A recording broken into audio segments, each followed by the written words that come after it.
When it comes to messaging and communication, most people focus on what's the right topic going to be? How do I teach this thing? How do I write copy around this?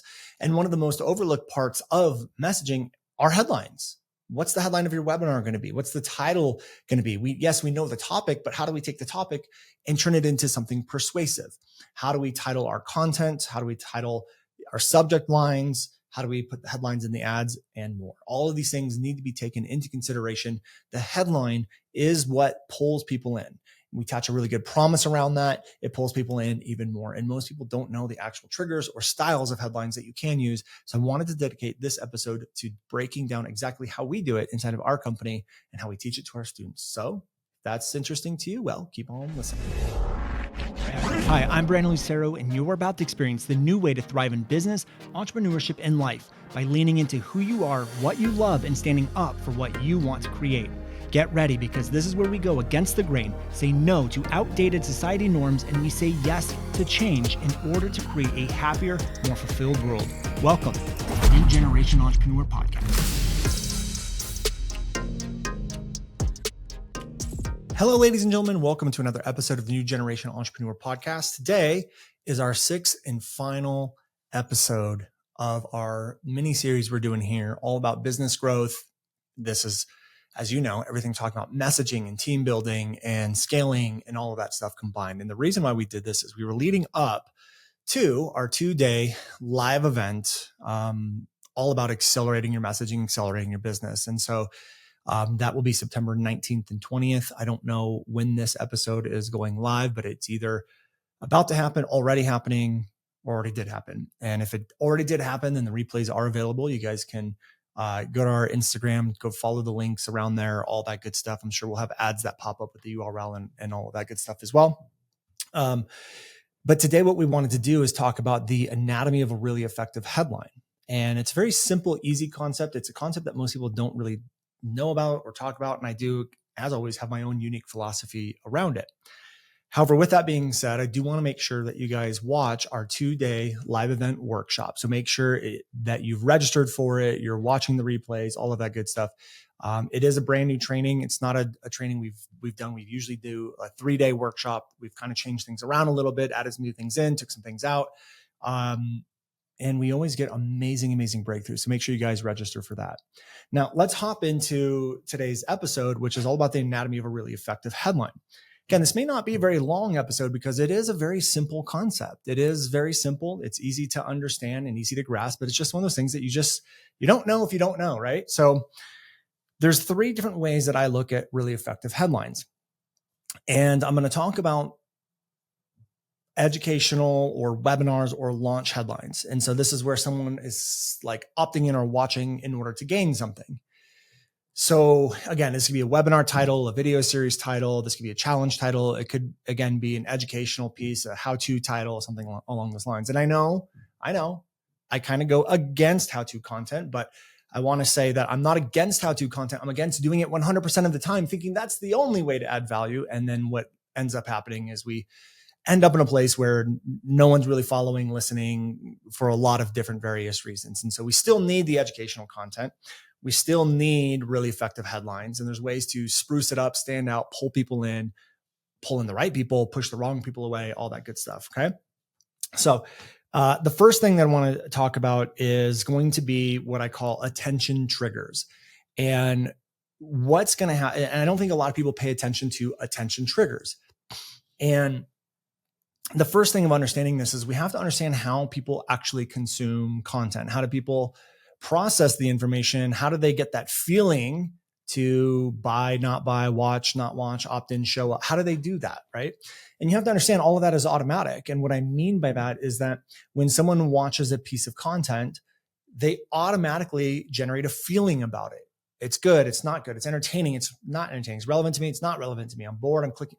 And the decision to stay or to click and go somewhere else is all automatic. When you run an ad and people opt in, the decision to opt in is automatic. Meaning they're not thinking about it. Should I opt in? Should I not opt in? Is it gonna be worth my time? Is it not gonna be worth time? Should I look up this person? Should I not? Again, most of the decisions are automatic. Is there going to be a time where it's not? Of course. But you have to understand 90% of our decisions, especially buying decisions, are already made subconsciously before we even buy or think about it consciously. And it usually shows up in the form of a feeling.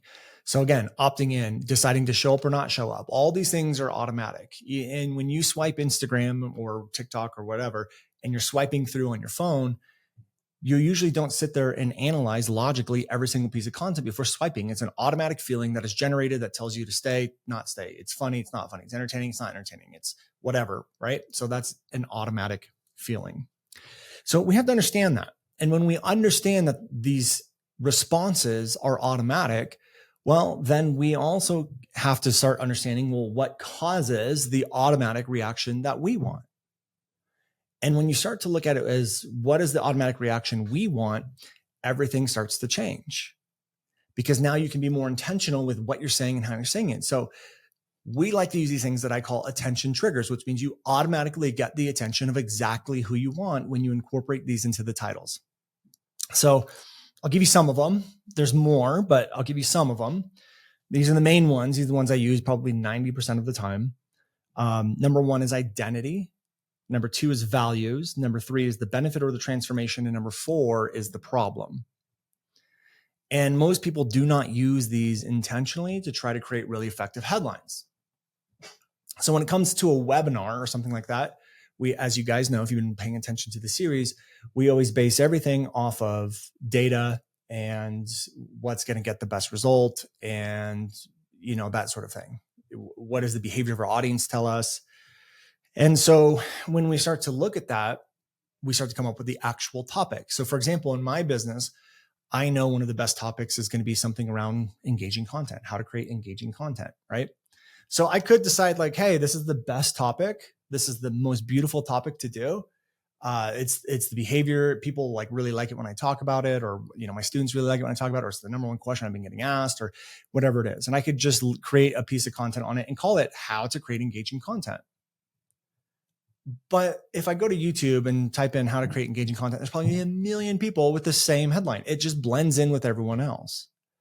Will people click on it and watch? Yes. If I turn it into a webinar and run an ad, will people opt in? Probably. But we want the best quality people and the lowest cost lead. We want to pull in the eyeballs, and we want to do it automatically. So instead, I'm going to look at my triggers. Okay. The identity. What's the identity of the person that I want to attract? Who are they? Who would they say I am a? And the answer for me is course creator, online expert, entrepreneur, things like that. Okay. And then I look at what are their values. Well, they're people that want to help people. They want to change the world. They want to improve people's lives. They have good hearts. I'm like, okay, those are all the values. What's the benefit or the transformation? Well, the benefit and transformation is they want really engaging content. They want way more engagement on their content. And then the problem is around the content is they invest a lot of time, and they're tired of putting in all this time and not seeing the result that they want. So now that I know the identity, the values, the benefit, the transformation, the problems, I can take a lot of these and start to formulate really effective headlines, because I now know the 4 different automatic triggers that I want to be able to use. And so when I start to piece this together, I'm like, looking at my headline, I'm like, okay, the headline is how to create engaging content. What triggers can I put in there? Can I put an identity in there? Sure. How course creators can create engaging content. Now it's more specific to course creators. They're going to find it more relevant. But when they're scrolling Facebook and or open their emails or whatever, and they see that trigger in there, they're way more likely to pay attention. It's a scroll stopper, because it's like, oh, this is for me. They're talking about me. Let me see what's going on. We become way more relevant to them. And then I look at, well, what other triggers can I put in here? I'm like, well, what's the benefit and the transformation? They want engaging content. It's like, okay, well, that's already in the title. So great. We already had one trigger in there, right? And then I go, is there any other triggers that I can add in? I'm like, what's the problem? The problem is they're spending a lot of time. I'm like, okay, so what if we put something like in 5 minutes or less? Or, to address the problem of it, this takes a lot of time.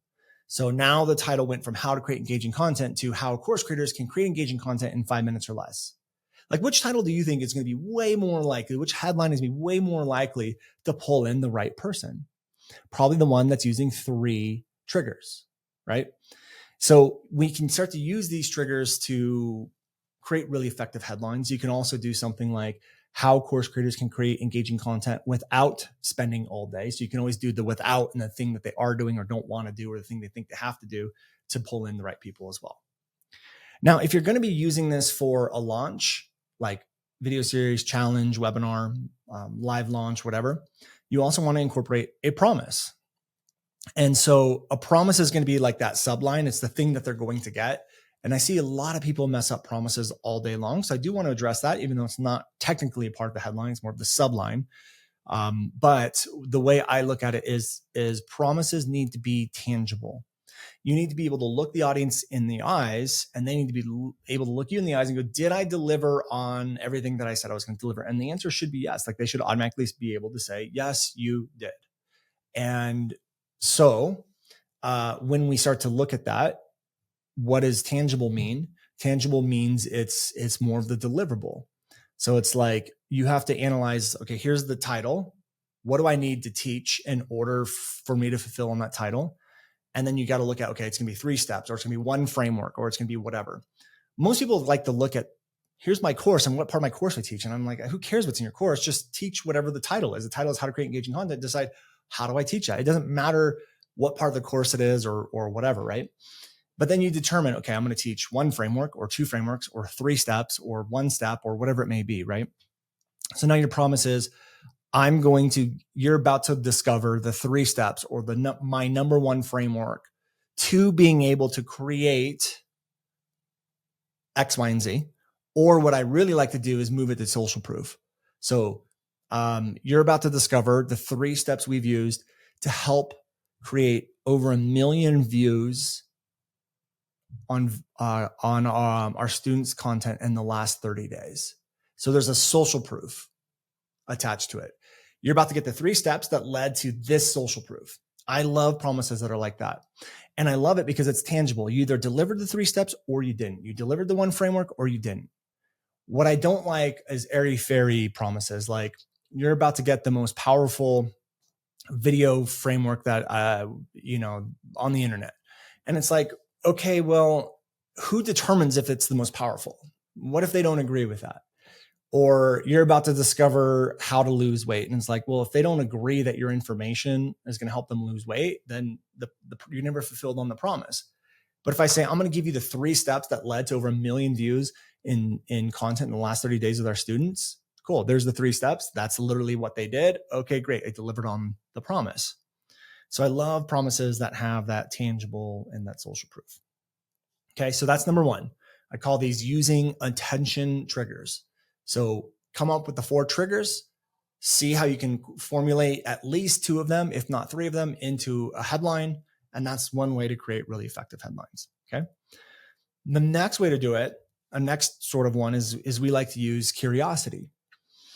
So I use curiosity that challenges norms or beliefs or limiting beliefs. And so what this means is that I can use headlines that will, for example, if I know I want to challenge and do something that challenges the norm of how-to content. How-to content may not be the best way to build a business online, right? So I just ask it in the form of a question. Is how-to content still the best way to add value inside of people's lives or to build an audience online? We can then look at limiting beliefs, like I'm afraid of the camera. Are you really afraid of the camera or is it something else? Questionmark. So again, challenging the limiting belief. So you have to look at what is the belief? What is the industry norm? What do they think to be true? And then let me ask, is this thing still the best, most effective, quickest way to do X, Y, and Z? So these are curiosity headlines, and they usually work really well with thought reversal content. So I love using them with thought reversal content, thought reversal topics, but they also don't have to be. You really do want to prove a case if you're going to form things into a curiosity question. You really want to be able to back it up, show the flaws in the belief, give them a better way. You definitely need to make sure you do that. But you can also do it with educational content. If we go with the same route with how-to content, or how course creators can create engaging content in 5 minutes or less, we could say, is it possible for course creators to create engaging content in 5 minutes or less? Questionmark. What's the best way to create engaging content for course creators? Questionmark. So, asking the question is what raises the curiosity. So it doesn't always have to be this statement. We can still use the triggers, but in a question or curiosity sort of headline. What you can even do things like mistakes video. What's the number 1 mistake causing content to not get engagement. And then you could teach, mistakes that way. And again, that's all curiosity. It's question-based headlines. Those work really well too. And then the third one is polarizing sort of headlines. And polarizing headlines are going to be more along the lines of the same things as the questions. Like you want to go after beliefs and industry norms, but instead of asking it in the form of a question, you're going to use it as in the form of a statement. So instead of saying, is how-to content still the best way to build a business online? It's be more like how-to content may be the worst way to build a business online. So it's these polarizing statements that go against the grain, against the beliefs, against the norms. But if you're going to do that, you're going to have to really follow the thought reversal framework. You're going to really have to ease into it. You're going to have to be able to discredit the belief. You're going to have like your discredit dialed in. And if you don't know what any of that is, like, again, you can go to YouTube, type in thought reversal, Brandon Lucero, and a lot of our stuff is going to be there for you to look over and learn how to do that. But again, polarizing headlines.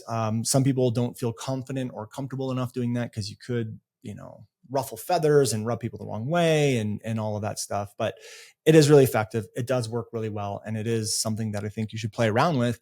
And there's different levels of polarizing as well. So instead of saying like how-to content is the worst way to build a business online, I can always say how-to content may not be the best way anymore to build a business online. It softens it up a little bit. So you can soften it up, be very aggressive, whatever it is you want to do. Now, those are three different ways. So just to reiterate, there's the using attention triggers. There is, which again, you want to make sure you incorporate a promise with these if you're using it for a sales mechanism or a launch or something. There's the curiosity headline. And then there's also the polarizing headline. Now, again, you can use these as email subject lines, headlines for content, headlines for launches, webinars, all that stuff. But there's also another type of headline that we want to pay attention to, which is headlines for ads, like Facebook ads. And that's going to be the headline underneath the creative.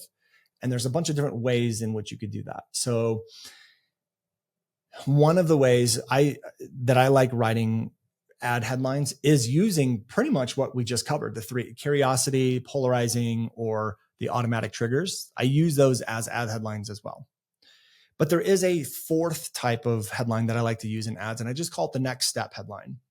And what the next step headline is it literally just says what the next step is or what the thing is.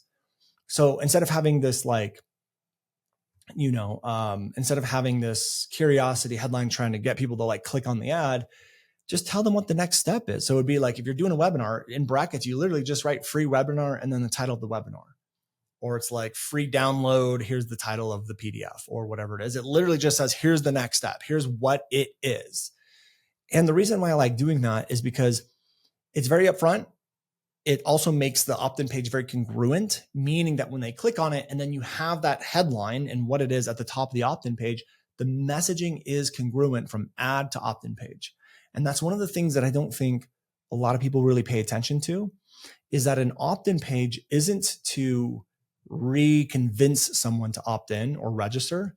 It's to reaffirm them that they're in the right place, because the invite, the ad, the email, the social post that got them to click over and go to the opt-in page, that messaging and that copy that you see there, that is the thing that convinces them to opt in. That's the thing that got them to yep, I'm interested. So when they click on the ad and they land on the opt-in page, you want the messaging to be congruent. It's not about reconvincing them. It's about reassuring them they're in the right place, reassuring them that they landed in the right place, that they're opting in for the right thing. And you want that messaging to be as congruent as possible. You don't want them to think like, oh, this isn't really what I thought it was, or this isn't really something I need or whatever. It needs to be congruent. And that's why sometimes I like the headlines on the ads of just stating what it is, what the next step is, so that when they click, they land and they're prepared. They already know what's going on. Okay.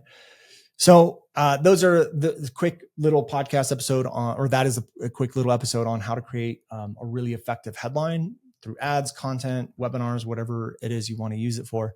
Again, like I said, very quick podcast episode, very simple concept, but it is something that most people just don't talk about. Most people just do how to blank, and it's just very boring and blends in with everyone else. And now you guys know how to stand out, use the right triggers to pull people in and get that automatic reaction that you want. So use it, enjoy it. Make sure you guys register for our 2-day event. It's coming up quick if it hasn't already started, depending on when you're listening to this episode.